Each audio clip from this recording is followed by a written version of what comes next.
बिस्मिल्लाहिर्रहमानिर्रहीम। अस्सलाम वालेकुम नाज़रीन, मैं हूं अयाज़ वाघा और आप देख रहे हैं इन्फो एट अयाज़। नाज़रीन, हमारे निगरान वज़ीर आज़म जनाब अनवारुल हक काकड़ साहब गलती से लम्स यूनिवर्सिटी चले गए। उनके जानने का जो वक्त मुकर्रर था उससे 50 मिनट लेट पहुँचे।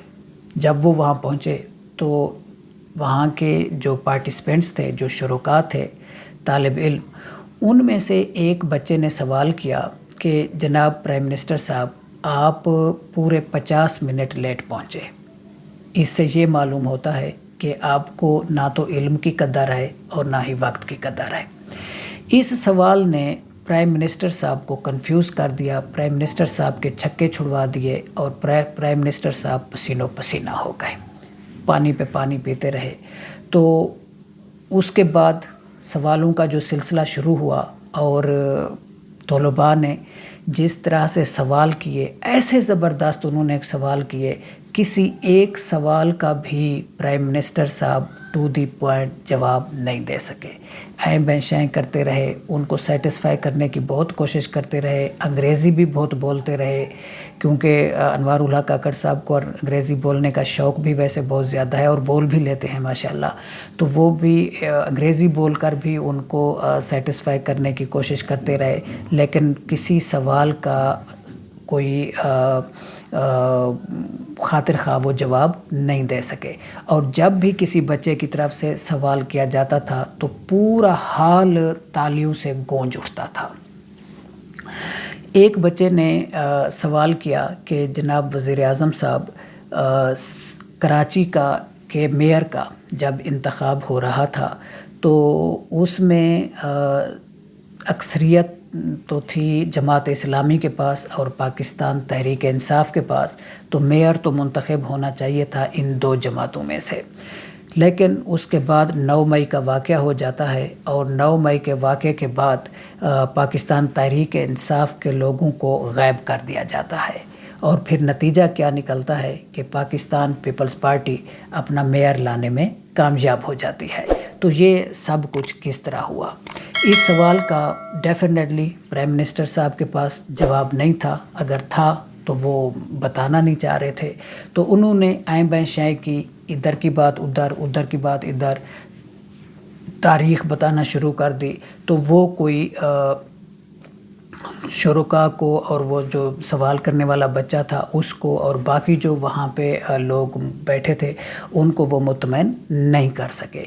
इस सवाल जब ये सवाल किया उस बच्चे ने, तो पूरा का पूरा हाल जो है वो तालियों से गूंज उठा। तो इससे ज़हर क्या होता है? इससे ये ज़हर होता है कि हमारी जो यूथ है उसमें कॉन्फिडेंस भी है, उसमें शऊर भी है, और जो खुश आइंद बात है वो ये है कि वो सियासत में दिलचस्पी भी रखते हैं और सियासत को समझने की कोशिश भी करते हैं। लेकिन पिछली कई दहाइयों से जो चंद ख़ानदान हमारे ऊपर हुकूमत करते आ रहे हैं, इस मुल्क के हुक्मरान ख़ानदान वो समझे जाते हैं, तो वो उनकी हमेशा से ये कोशिश रही है कि मौरूसी सियासत का तसलसल बरकरार रहे और जो कॉलेजेस में, यूनिवर्सिटियों में जो स्टूडेंट्स यूनियन हैं उनको परवान ना चढ़ने दिया जाए। कहीं ऐसा ना हो कि कोई नए लीडर, कोई नए लोग हमारे मद्दे मुकाबिल आ जाएं और वो इलेक्शन लड़कर वज़ीर बन जाएं या प्राइम मिनिस्टर के ओहदे तक पहुंच जाएं। तो इसी वजह से उन्होंने हमेशा लोगों को शऊर ना देने की कोशिश की और लोगों को सियासत से दूर रखने की कोशिश की और हमेशा इस तरह की कोशिश की कि सिर्फ सियासत जो है उनके ख़ानदानों तक ही महदूद रहे। लेकिन एक बंदा जिसने इस मौरूसी सियासत को आकर तोड़ा, इस मौरूसी सियासत को आकर टारगेट किया और उस बंदे ने अपनी हर एक स्पीच में, हर एक तकरीर में यूथ को टारगेट किया और यूथ को सियासत समझाने और सियासत में इन्वॉल्व करने और यूथ को मोटिवेट करने में अहम किरदार अदा किया। اس کا نام ہے جناب عمران خان صاحب۔ عمران خان صاحب کا یہ ایک ایسا کریڈٹ ہے اور اس کی یہ جو موٹیویشن ہے وہ یوتھ کے اندر سیاست کو سمجھنے کے حوالے سے وہ اس حد تک کامیاب ہوئے ہیں جس کا نتیجہ یہ 2 دن پہلے ہمیں لمز یونیورسٹی میں دیکھنے کو ملا۔ اب یہ یوتھ کی طرف سے جو سوال کیے گئے اور یہ بیسیکلی ایک پیغام ہے فیصلہ ساز اداروں کے لیے، اور وہ چند انڈیویجول جو طاقتور ہیں، جو فیصلہ کرنے کی طاقت رکھتے ہیں، ان کے لیے یہ ایک واضح پیغام ہے۔ ان کو سمجھ جانا چاہیے کہ پاکستان کی عوام خصوصاً یوتھ کیا چاہتی ہے، اور وہ جب الیکشن ہوں گے آپ کو معلوم ہوگا کہ ہمارے ملک میں تقریباً کوئی 6.25 کروڑ کے قریب جو ہے وہ یوتھ ووٹرز ہیں، ینگ ووٹرز ہیں، ٹھیک ہے۔ اور وہ ینگ ووٹرز جو ہیں وہ کس پارٹی کو لائک کرتے ہیں، کس کے ووٹر ہیں، ان کا ووٹ کس پارٹی کی طرف جائے گا، یہ بھی آپ بہت اچھی طریقے سے جانتے ہیں۔ تو یہی چیزیں جو ہیں یہ اب ان لوگوں کو خوف زدہ کیے ہوئے ہیں، اسی وجہ سے وہ الیکشن کی طرف نہیں جا رہے، ڈیلے پہ ڈیلے کیے جا رہے ہیں۔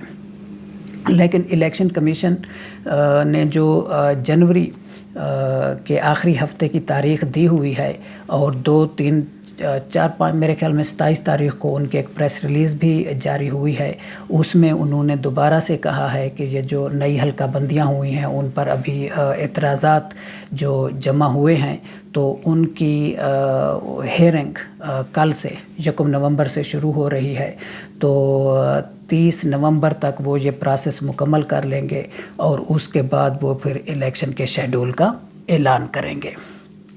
اللہ کرے کہ وہ یہ جو ابھی ان کی پریس ریلیز ہے اس کے مطابق جلد از جلد الیکشن کے شیڈول کا اعلان کریں، اور جلد از جلد صاف اور شفاف الیکشن ہوں، جو کہ بظاہر ہوتے ہوئے نظر نہیں آتے۔ اور اگر صاف اور شفاف الیکشن ہوئے تو پھر عوام کس کو منتخب کرنا چاہتی ہے اور کون اگلی حکومت کون سی پارٹی بنا پائے گی، یہ سب کو واضح ہے۔ تو اس لیے بہت بڑا تھریٹ موجود ہے کہ یہ کسی صورت بھی صاف اور شفاف الیکشن نہیں ہونے دیں گے، اور اگر خدا نخواستہ صاف اور شفاف الیکشن نہ ہوئے تو اس ملک کی تباہی کا، وہ الیکشن جو ہیں اس ملک کی تباہی کا باعث بنیں گے۔ تو اس لیے ضروری ہے کہ ہمارے جو ادارے ہیں، خصوصاً الیکشن کمیشن آف پاکستان اور باقی جو ہماری اسٹیبلشمنٹ ہے، سب کو مل کر صاف اور شفاف الیکشن کرانے چاہیے، تاکہ یہ ملک جو ہے یہ جن مسائل کی دلدل میں پھنسا ہوا ہے اس سے نکلے، اور ایک عوام کی منتخب کردہ حکومت آئے اور اس ملک کو مسائل کی دلدل سے نکالے۔ ادروائز اس کے علاوہ کوئی حل نہیں ہے۔ تو اس کے ساتھ ہی میں آپ سے اجازت چاہتا ہوں، آپ سے درخواست ہے کہ چینل کو سبسکرائب کریں، ویڈیو کو لائک کریں، اپنا اور اپنے چاہنے والوں کا بہت خیال رکھیے گا۔ آپ سے ملاقات ہوگی اگلے ویلاگ میں، تب تک کے لیے اللہ حافظ۔